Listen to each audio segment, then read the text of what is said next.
¿Qué tal, queridos hermanos y hermanas en Cristo? Muy buenas tardes. Estamos en Voz de Vida. Es la hora de evangelizar.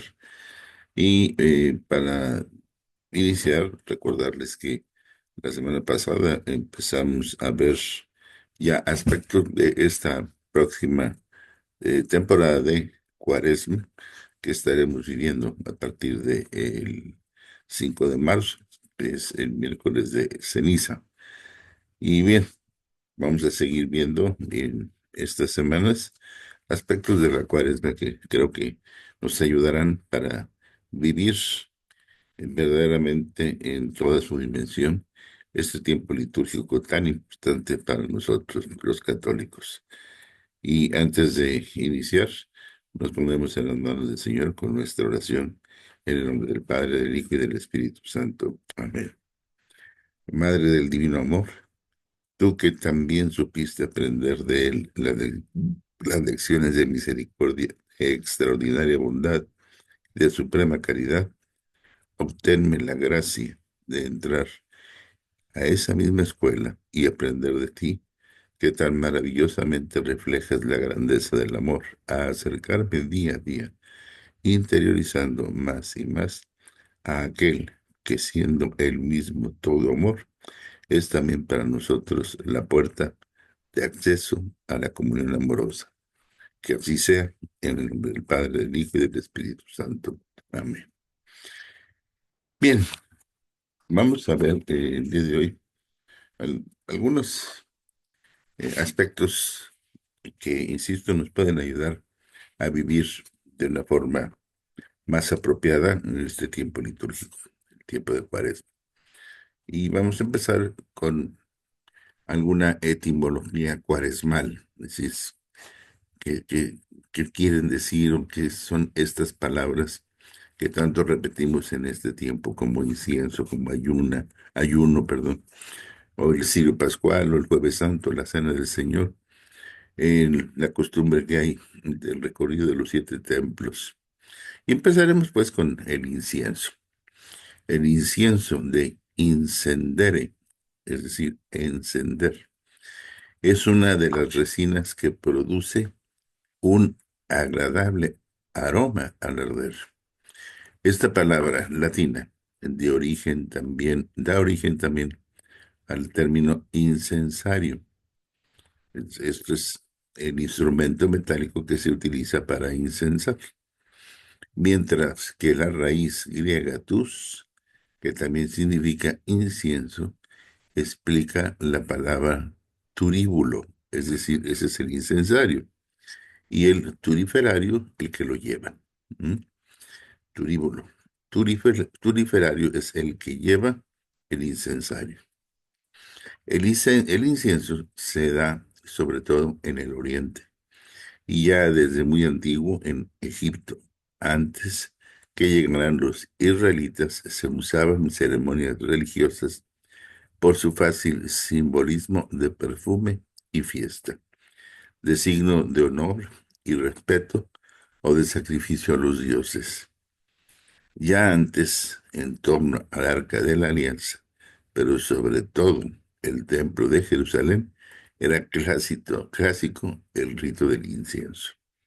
Esto lo podemos ver en el libro del Éxodo, en el capítulo 30. La reina de Saba trajo, entre otros regalos, gran cantidad de aromas a Salomón, de la que nos habla el primer libro de los Reyes, en el capítulo 10. Bien, los cristianos del siglo IV introdujeron el incienso en el lenguaje simbólico de sus celebraciones, cuando se consideró superado el peligro anterior de confusión con los ritos idolátricos del culto romano. Actualmente se inciensa en la misa, cuando te quiere resaltar la festividad del día o solemnidad. Se inciensa el altar, las imágenes de la cruz o de la Virgen, el libro del Evangelio asimismo, las ofrendas sobre el altar, los ministros y el pueblo cristiano en el ofertorio. El Santísimo después de la consagración o en las celebraciones de culto eucarístico. Con ello se quiere significar a veces un gesto de honor al Santísimo, al cuerpo del difunto en las exequias, es decir, en las misas funerales, o un símbolo de ofrenda sacrificial en el ofertorio, tanto el pan y el vino como las personas. Esto es en cuanto al incienso. Ahora bien, vamos ahora con el ayuno. Llamamos ayuno, de latín, ienium, ¿sí? Iunium, a la privación voluntaria de comida durante algún tiempo por motivo religioso, como acto de culto ante Dios. En la Biblia, el ayuno puede ser señal de penitencia, expiación de los pecados, oración intensa o voluntad firme de conseguir algo. Otras veces, como en los 40 días de Moisés en el monte, o de Elías en el desierto, o de Jesús antes de comenzar su misión, subraya la preparación intensa para un acontecimiento importante. El ayuno eucarístico tiene una tradición milenaria como preparación a este sacramento. El feligrés se abstiene antes de otros alimentos. Estamos hablando de que actualmente lo mínimo que se pide antes de recibir el cuerpo o la sangre de Cristo es un ayuno de 1 hora. Mínimo 1 hora debe de haber entre el último alimento y la recepción del cuerpo de Cristo, ¿sí? Es en Cuaresma, desde el siglo IV, cuando más sentido ha tenido siempre para los cristianos el ayuno como privación voluntaria de la que existen en otras culturas y religiosas por motivos religiosos. Mm. El ayuno, junto con la oración y la caridad, ha sido desde muy antiguo una práctica cuaresmal, como signo de la conversión interior a los valores fundamentales del Evangelio de Cristo. Actualmente nos abstenemos de carne todos los viernes de Cuaresma, que no coinciden con alguna solemnidad. Hacemos abstinencia y además ayuno, una sola comida al día, el miércoles de ceniza y el viernes santo. Repito, todos los viernes de Cuaresma, sí, son de abstinencia, no se come carne todos los viernes de Cuaresma. La semana pasada decía yo que el canon, sí, nos dice que en realidad deberían ser todos los viernes del año, ¿m? Pero que dependen finalmente también de, en este caso, las conferencias episcopales. Y sabemos muy bien que aquí en Estados Unidos, los días que pide la conferencia episcopal en la abstinencia de carne son los viernes de Cuaresma. Y el miércoles de ceniza y el viernes santo, además de la abstinencia, se pide el ayuno, un solo alimento al día. Tengo entendido que hay lugares, recuerdo, no sé si todavía sigue igual en México, debido al alto costo de lo que es pescado y mariscos, que normalmente los comerciantes tienden a elevar los precios en el tiempo de Cuaresma. Se erradicó el guardar la abstinencia de carne todos los viernes de la Cuaresma, en razón de esto, del abuso que estaba dándose por el precio de mariscos y pescados. Y se pedía solamente el miércoles de ceniza y el viernes santo. Repito, no sé si todavía siguen, es cuestión de que si alguien que nos esté viendo, escuchando en México, se informe bien para que tenga la certeza de estar haciendo lo que pide, en este caso, la Conferencia Episcopal de México. ¿Mm? Bien, vamos a ver ahora con respecto al cirio pascual. La palabra cirio viene de del latín cereus, es decir, de cera, ¿m? Producto de las abejas. Al hablar de las candelas, que son velas, aludíamos al uso humano y al sentido simbólico de la luz que producen los cirios. ¿M? El cirio más importante es el que se enciende en la vigilia pascual como símbolo de Cristo. Luz y que es, pues Cristo es luz, yo soy la luz del mundo, decía el Señor, ¿verdad? Y que además se sitúa sobre una elegante columna o candelabro adornado. Candelabro adornado. Sí, ese es el cirio como se coloca, ustedes lo han visto seguramente en las celebraciones eucarísticas. Normalmente es una vela grande, ¿sí? Que tiene una cruz y luego tiene lo que le llamamos, que viene siendo las llagas, tiene el año en curso, el año litúrgico, ¿verdad? Ahí es donde podemos ver lo que es esto de el cirio pascual. Bien, veamos ahora. Y tengo aquí, ay Dios,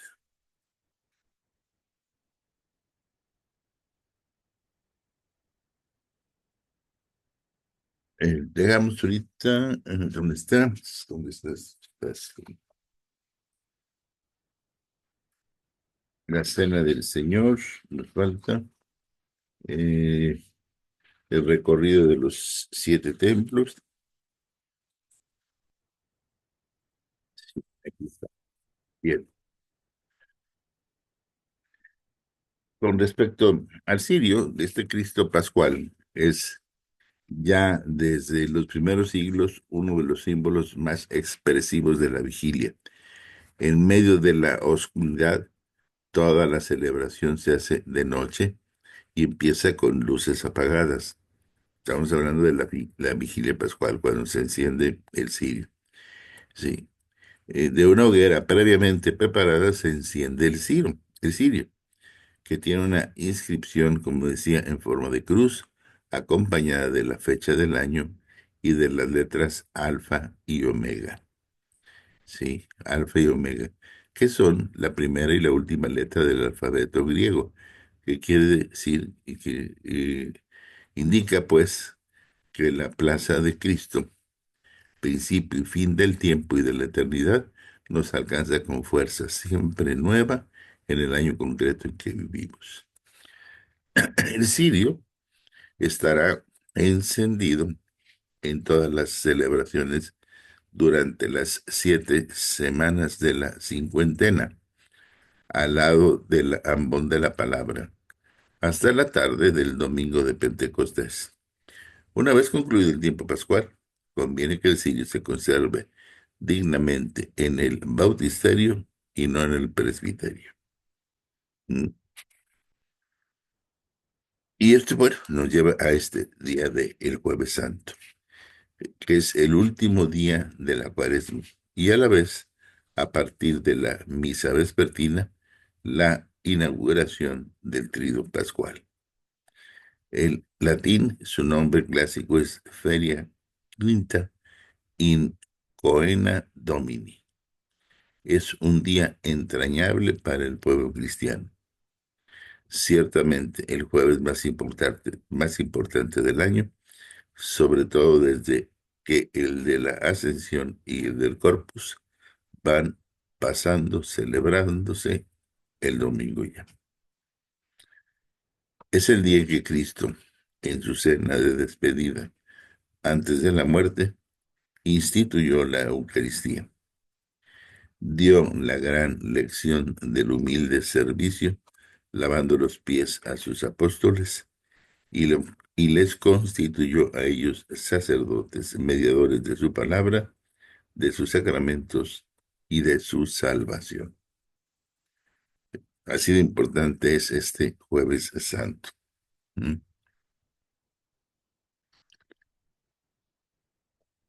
Puedo agregar en el Jueves Santo que también es el día en el que se bendice el crisma. Ahorita vamos a ver. En la cena del Señor, en la cena del Señor, que es el Jueves Santo precisamente, es el nombre que junto al de fracción del pan le da, por ejemplo, San Pablo en el siglo primero, digo, pero sí. Y y así le llaman también en la primera carta de los Corintios, eh, capítulo 11 versículo 20, a lo que luego se llamó Eucaristía o misa. Kiriakon deipnon, cena señorial del Señor Jesús. Es también el nombre que le da el misal actual, misa o cena del Señor. El jueves santo, la Eucaristía con que se da inicio al Tríodo Pascual es por la misa en In Coena Domini, porque es la que más entrañablemente recuerda la institución de este sacramento por Jesús en su última cena, adelantado así sacramentalmente su entrega en la cruz. Y ese día también es el día en el que decían, se bendice en el crisma, sí, los crisma, que son como los aceites eh, que se van a utilizar para las confirmaciones, para los bautizos, para las ordenaciones sacerdotales, para la unción de los enfermos. Ese es el día que se bendicen estos aceites, podemos llamarles así, que es el crisma, para las diferentes parroquias del mundo. ¿Mm? Y esto se hace por el obispo, en este caso, el obispo titular de las diócesis o arquidiócesis. ¿Mm? Bien, pasemos a las visitas, esta hermosa costumbre de visitar los 7 templos. ¿Por qué? ¿Por qué los feligreses recorren la noche del Jueves Santo estos 7 templos? Y esta es una de las más comunes tradiciones en que se practican durante la Semana Santa en toda América Latina, cuya explicación se debe a los 7 recorridos que hizo el Señor desde el Jueves Santo hasta el Calvario. La primera es desde el cenáculo hasta el huerto de Getsemaní, donde oró y sudó sangre. Sí, la segunda, desde el huerto, donde fue preso, hasta la casa de Anás, donde fue interrogado y recibió una cruel bofetada. La tercera visita sería porque fue cuando fue a casa de Caifás, donde fue escupido y padeció grandes injurias y dolores toda la noche. Enseguida, en la cuarta, lo llevaron a casa de Pilato, el gobernador romano, donde fue acusado por los judíos con muchos falsos testimonios. De ahí, Pilato lo envió, nos lleva a la quinta visita, al palacio del rey Herodes, donde fue escarnecido por él y toda su soldadesca. Herodes lo devuelve en la sexta visita, de vuelta a casa de Pilato, donde fue azotado, coronado de espinas, escarnecido y condenado a muerte. Y nos lleva pues ahora a la última visita, que es de la casa de Pilato al Monte Calvario, llevando a cuestas la cruz en la que fue crucificado. Esa es la razón y la tradición que se sigue para la visita de los 7 templos, por esos 7 lugares que recorrió Jesús para culminar con su entrega total en el Calvario, en el monte de la Calavera, Gólgota. Bien, San Juan Pablo II nos deja una riqueza, pero de veras impresionante de documentos, de enseñanzas, estoy hablando de, válgame Dios, una cantidad de veras en todo su pontificado que la verdad es de una riqueza que creo yo no hemos sabido aprovechar en su totalidad, ¿sí? Encíclicas, este, mutuo, en fin. Ahí hay una catequesis en relación a la Cuaresma que me gustaría compartir con ustedes. El Papa San Juan Pablo II eh, compartió en una audiencia general, de estas audiencias que se hacen los miércoles en Roma, en febrero de 1998.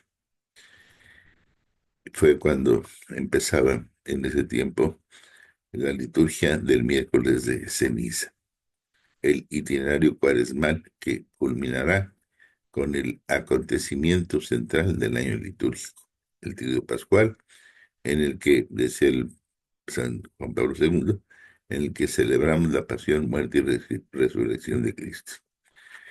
Nos dice, Jesús pasó 40 días en el desierto antes de emprender su misión.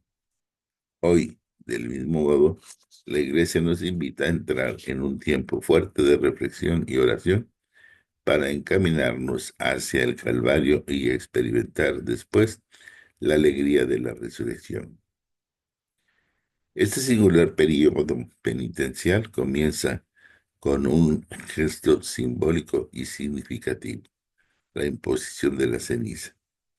Este gesto, al recordarnos la caducidad de la vida terrena, nos hace presente la necesidad de un generoso esfuerzo ascético del que ha de nacer la decisión valiente de cumplir no nuestra voluntad, sino la del Padre Celestial, según el ejemplo de Jesús.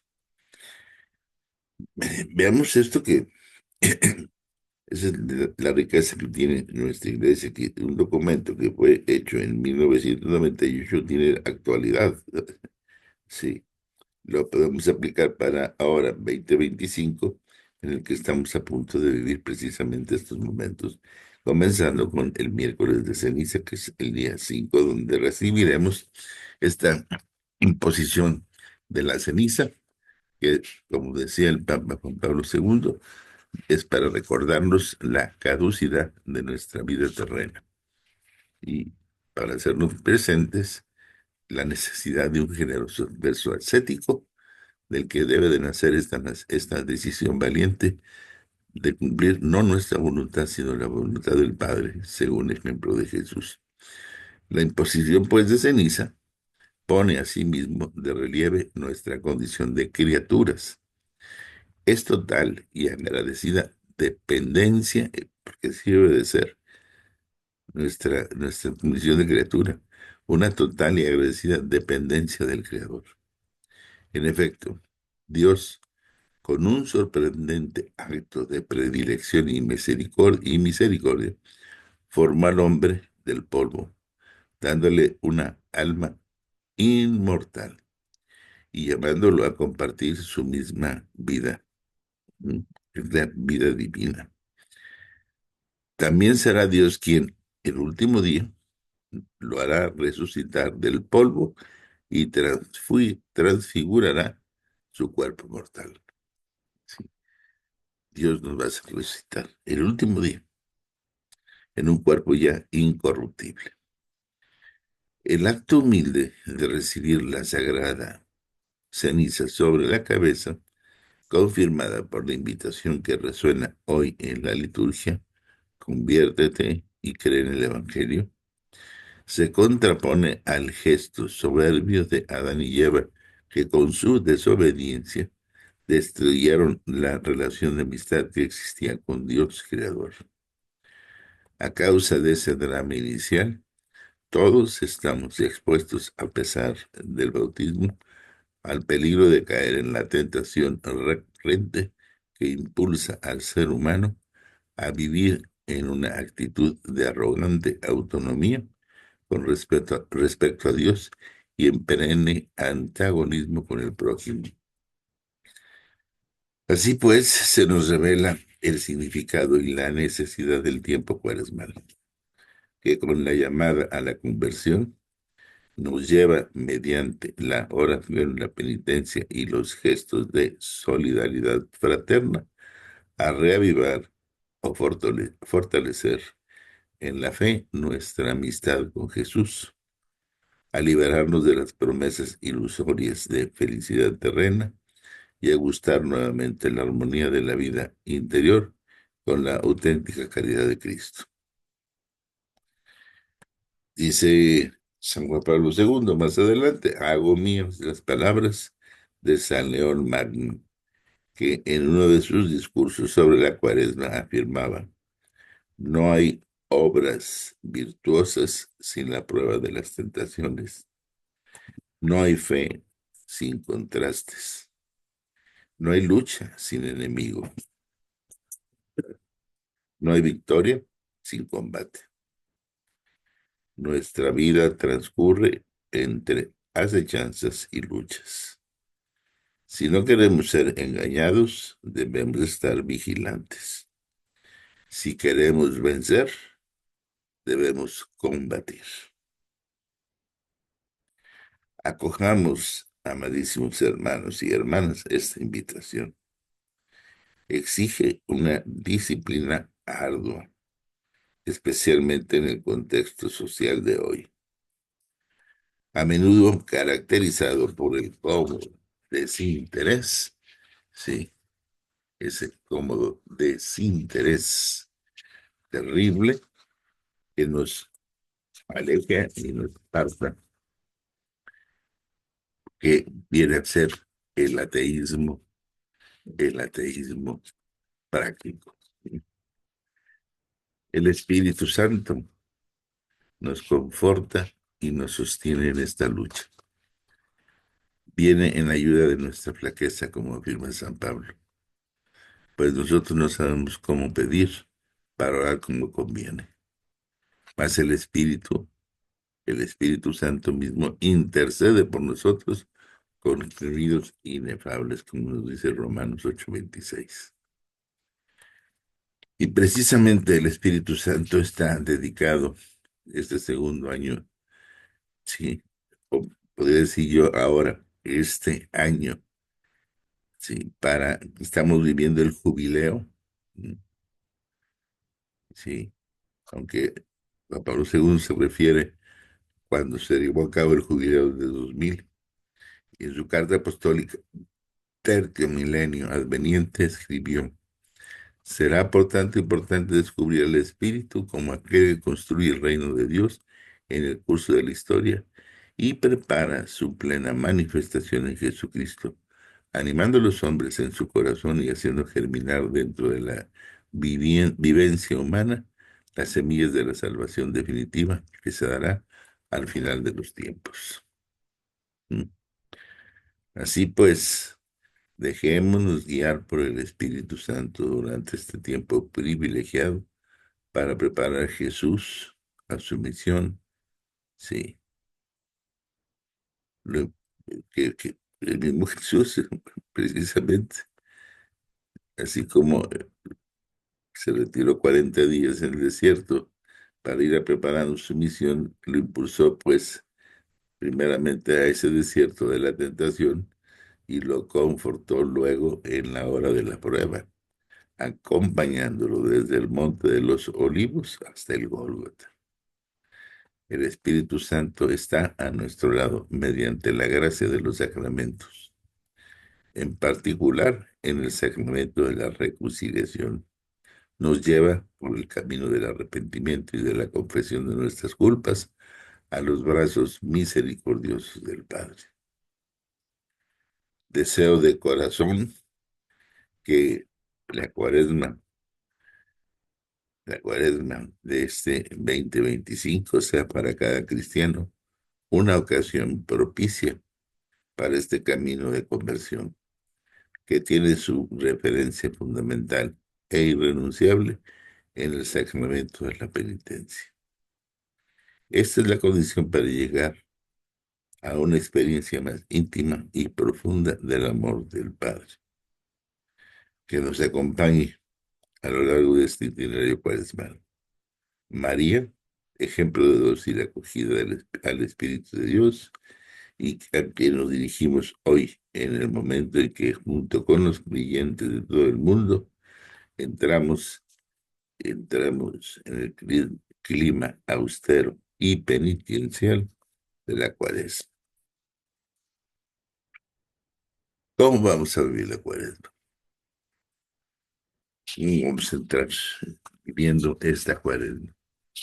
Durante este tiempo especial de purificación, contamos con una serie de medios concretos que la liturgia nos propone y que nos ayudan a vivir esta dinámica cuaresmal.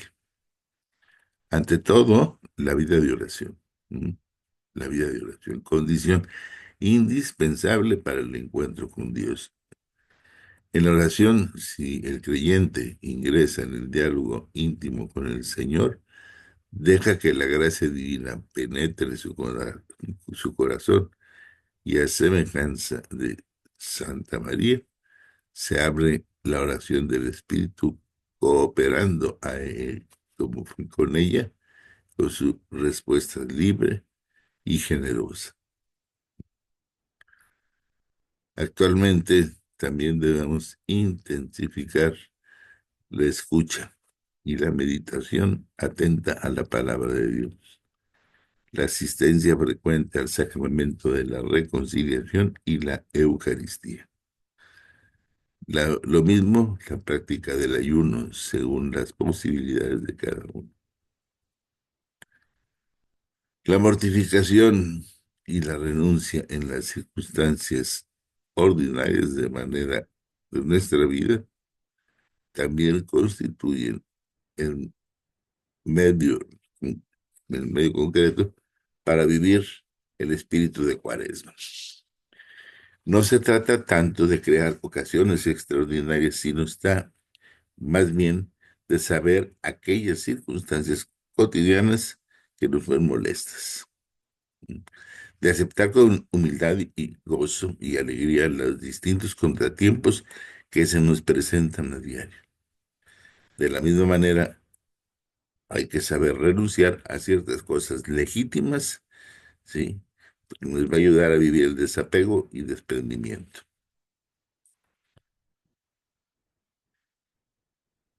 Interesante, ¿verdad? Hasta ahora.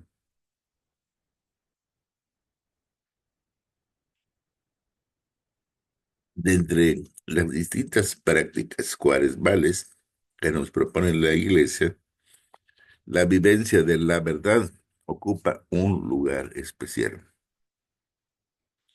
Y así lo recuerda nuevamente San León Magno, que nos dice, estos días cuaresmales nos invitan de manera apremiante al ejercicio de la caridad. Si deseamos llegar a la Pascua santificados en nuestro ser, debemos poner un interés especialísimo en la adquisición de esta virtud, que contiene en sí a las demás y cubre multitud de pecados. Esta vivencia de la caridad debemos, pues, de vivirla de manera especial con aquel a quien tenemos más cerca, en el ambiente concreto en el que nos movemos. O sea, no tienes que ir a buscar por otro lado, ahí donde tú te donde llevas a cabo tus actividades. Y así vamos construyendo en el otro el bien más precioso y efectivo, que es el de la coherencia con la propia vocación cristiana, nos dice San Juan Pablo II. ¿Mm? ¿Cómo vivir la cuaresma? Pues primeramente arrepintiendo de mis pecados y confesándome. Pensar en que he ofendido a Dios, nuestro Señor. Si me duele haberlo ofendido, si realmente estoy arrepentido. Este es un buen momento del año para llevar a cabo una confesión preparada y de corazón. Revisa los mandamientos de Dios y de la Iglesia. Esto te va a ayudar a hacer una buena confesión. Ayúdate de un libro para estructurar tu confesión. Busca un tiempo para llevarlo a cabo. Segundo, para vivir la cuaresma, luchar para cambiar. Luchando por cambiar. Analiza tu conducta para conocer en qué estás fallando. Hazte propósitos para cumplir día con día. Revisa en la noche si lo lograste. Recuerda no ponerte demasiados porque te va a ser muy difícil cumplirlo todo. De repente queremos sacar todo absolutamente de nosotros. Un sacerdote, me recuerdo que fue mi director espiritual, me decía, Pepe, empieza por tus defectos dominantes. Sí, los que están, a los que están más arraigados de ti, los que te dominan más. Empieza por ahí. Y así, poco a poco. Pues, de eso se trata. Hay que subir las escaleras de un escalón en escalón. No se puede subir nada de un brinco. Conoce cuál es tu defecto pues dominante y haz un plan para luchar contra este. Tu plan debe ser realista, práctico, concreto, para poderlo cumplir. Si no, te vas a llevar muchas frustraciones. Tercero, que dijimos primero, ¿verdad? Repitiéndome mis pecados y confesándome. Segundo, luchando por cambiar. Pues el tercero, haciendo sacrificios. La palabra sacrificio viene del latín sacrum facere, que significa hacer sagrado. Hacer sagrado. Entonces, hacer un sacrificio es hacer una cosa sagrada, es decir, ofrecerla a Dios por amor. Hacer sacrificio es ofrecer a Dios porque lo amas, ¿m? Porque lo amas. Cosas, hay que ofrecer cosas que te cuesten trabajo. Por ejemplo, ser amable con el vecino, que no te cae bien, o ayudar a otros en su trabajo. A cada uno de nosotros hay algo que nos cuesta trabajo hacer en la vida de todos los días. Si esto se lo ofrecemos a Dios por amor, estamos haciendo sacrificio, indudablemente.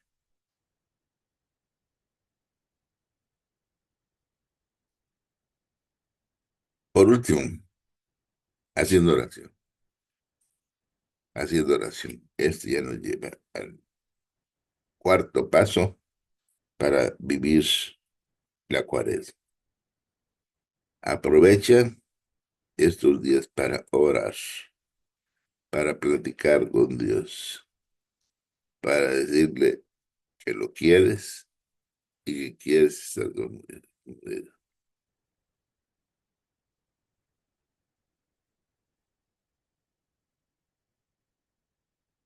Che, qué fácil, pero la gente yo escucho, es que no tengo tiempo para orar. Bueno, debes de darte un tiempo. Sí. Al final de cuentas, todo tiempo es bueno para orar. Si estás manejando, si estás preparando el desayuno, estás cuidando a tu esposa para preparar la comida, ahí puedes estar orando. Pero esto no quita que le des un espacio sin otro distractor más que centrarte en una relación íntima con el Señor, orando con Él, que te des, empiece por unos minutos, pocos, hay gente que quiere poner de inmediato una hora, 2 horas, no vas a poder, no vas a aguantar, porque no estás acostumbrado. Sí, esto es como hacer ejercicio. No puedes llegar a hacer todo el ejercicio que quisieras, ¿verdad? Para bajar de peso, porque no vas a aguantar. A la semana vas a reventar.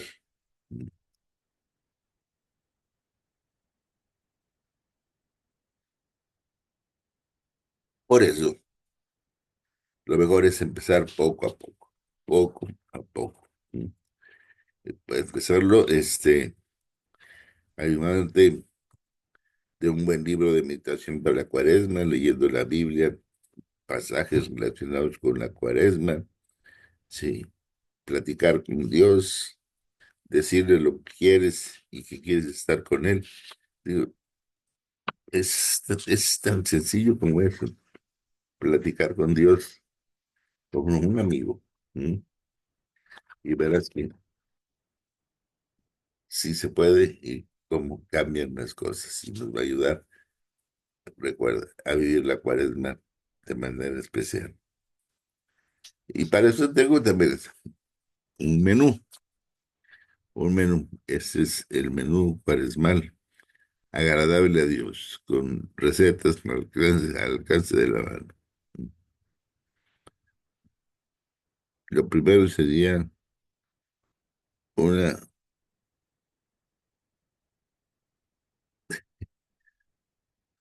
una brelatas para abrir el corazón endurecido.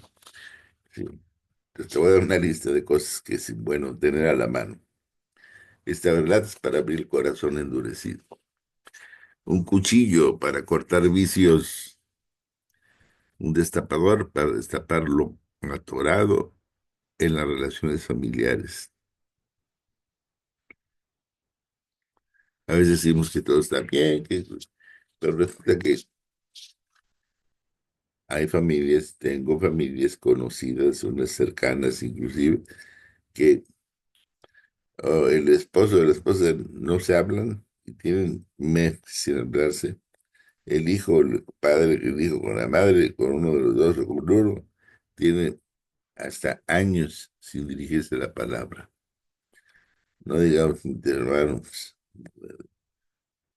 Y así sería una lista interminable.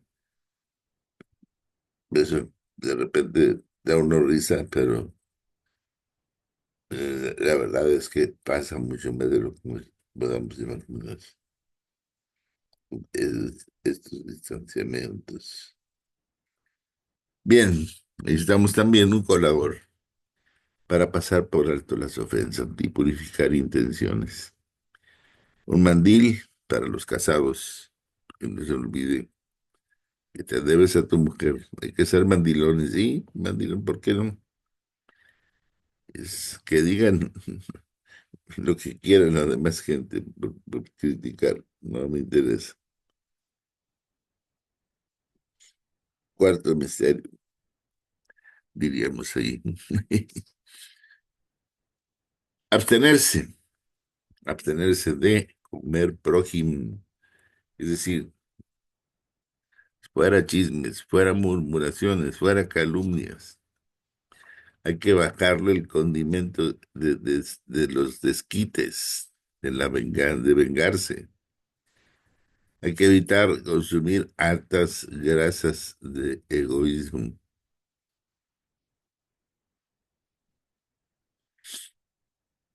No tomes vinagre porque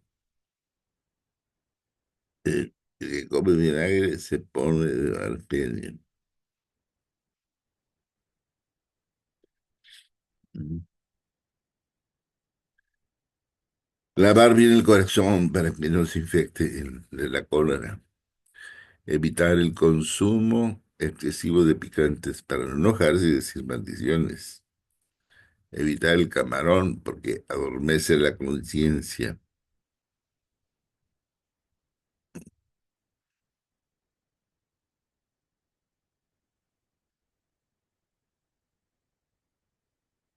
¿Qué más podemos hacer? Acuérdate, con el camarón que se duerme se lo lleva la corriente, por eso mejor evitarlo. Eso te va a dormir la conciencia. No tomar postres helados porque congela al muerto.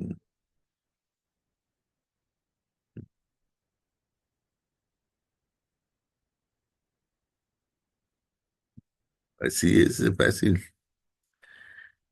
Evitar comer pan de muertos, es decir, envidia, para que luego no te digan que con su pan se lo coma. No le eches crema a tus tacos también.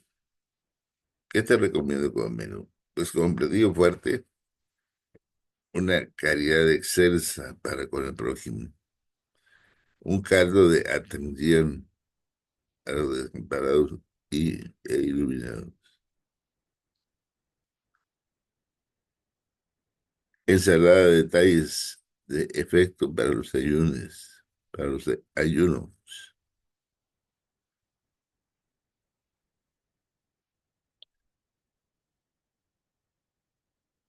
para abundante para compartir con el hambriento. En vez en vez de elegir, sí, otra cosa, mejor vino de alegría para convidar a los tristes y desanimados. Sopa de letras para escribir más seguido a familiares y amigos. Sopa de zanahorias para ver con buenos ojos a los demás. Pan bendito para los afligidos y pan de salvación. Pan de salvación. Ay, Dios mío. Pan bendito para los afligidos. Porque, ¿qué dice el refrán? Las penas con pan son menos. ¿Qué queremos de postre? Una perita en dulce para ser buenas personas. Necesitamos eso. Una tuna para tapar los defectos de los otros. Yogur de guayaba para repetir, pero para repetir gestos de perdón.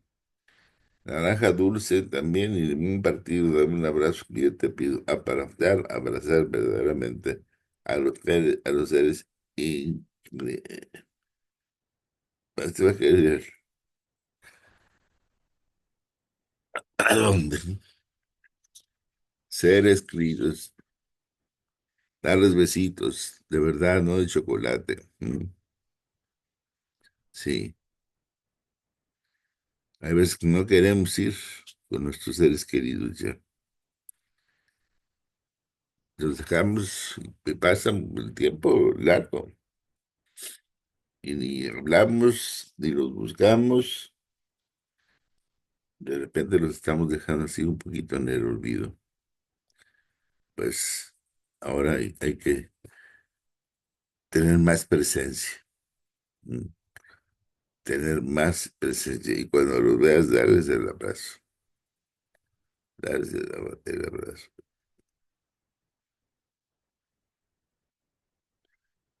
Bien,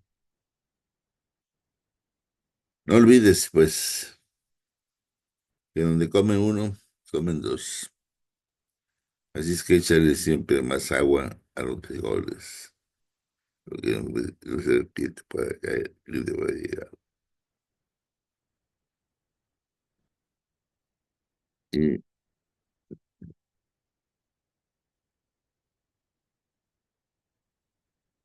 termino con esto. El que come mi carne y bebe mi sangre tiene vida eterna. Piensa, medita, reflexiona en todo lo que hemos compartido el día de hoy. Si hay una parte, una frase, una palabra que la que más te ha llegado, déjala ahí. Como dice los entendidos, mastícala. Hay que rumiarla para que penetre en lo más profundo de nuestro corazón y se haga vida. Muchas gracias por acompañarme este día. Gracias por estar con nosotros en Vigia de Guadalupe Radio. Y recuerde que nos puede oír en el 360 de la radio en forma de Austin Highway, sí, en YouTube, Facebook, nuestra aplicación de Virgen de Guadalupe y, como ya dije, por ahí 1380 AM de la radio. Dios les bendice. Hasta la próxima. Gracias por su preferencia.